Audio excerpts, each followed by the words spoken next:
2015 e gjeti Kosovën me një numër të madh të qytetarëve që në kërkim të një jete më të mirë migruan ilegalisht drejt vendeve të perëndimit. Nga 2008 deri në vitin 2014, mbi 90.000 kosovar kanë kërkuar azil në vendet e Bashkimit Evropian sipas të dhënave të Eurostatit, duke shtuar kështu numrin edhe në dimrin e kaluar.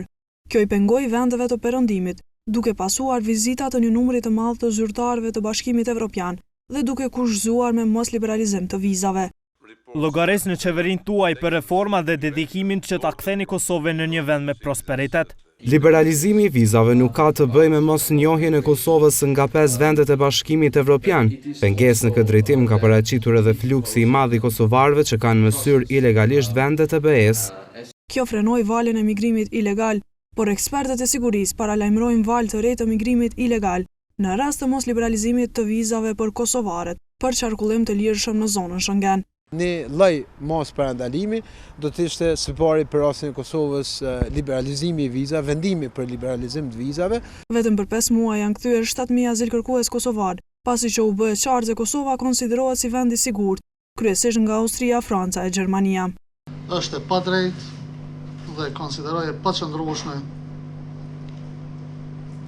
që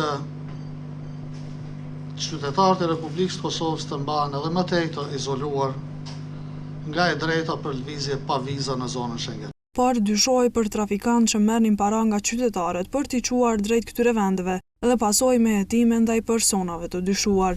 Kosova hartoi strategji kombëtare kundër trafikimit me njerëz për vite 2015-2019. Edhe Departamenti Amerikan i Shtetit në raportin e trafikimit me njerëz bëri thirrje të hetojë ndjek penalisht dhe të dënoj trafikantët. Çështjet e migrimit po vazhdojnë, kemi individuale. Ajo që duhet konsiderohet shqetësuese është veç dëshira e trive për të ikë nga vendi. Pra trafikimi i qenieve njerëzore është një luftë permanente që duhet ta bëjë shteti, që është mirë që e bën, por rrjedhimisht mendoj se dukuria e migrimit është një dukuri pak më e gjerë, më e komplikuar që lidhet me krejt zhvillimet politike në vend. Përgjithësia është, do thotë, jo edhe aq te policia, është prokuroria, institucioni kryesor i cili ka të bëjë me për ndjekjen e trafikantëve, do të thotë, për kompletimin e dosjeve të këtyre personave me investigimin e rasteve trafikimit. Migrimi ka provokuar edhe mendimin shkencor për të gjetur zgjidhjen e këtij fenomeni, duke pasuar me një varg hulumtimesh nga shoqëria civile rreth kësaj çështjeje.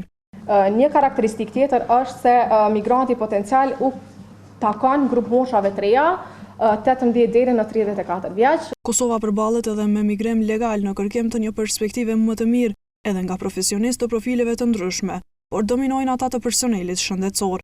Dhe këtu kanë deklaruar 73% të studentëve që fakultetin e mjekësisë dhe të farmacisë dhe të stomatologjisë janë ka kryen për me dalë jashtë. Përkundërse janë të njohura minimalisht mundësitë e migrimit legal, Gjermania, si vendi më i prekur nga vala e emigrantëve kosovar, ka hapur një zyre në Prishtinë për të njoftuar qytetarët rreth mundësive të migrimit legal drejt këtij vendi.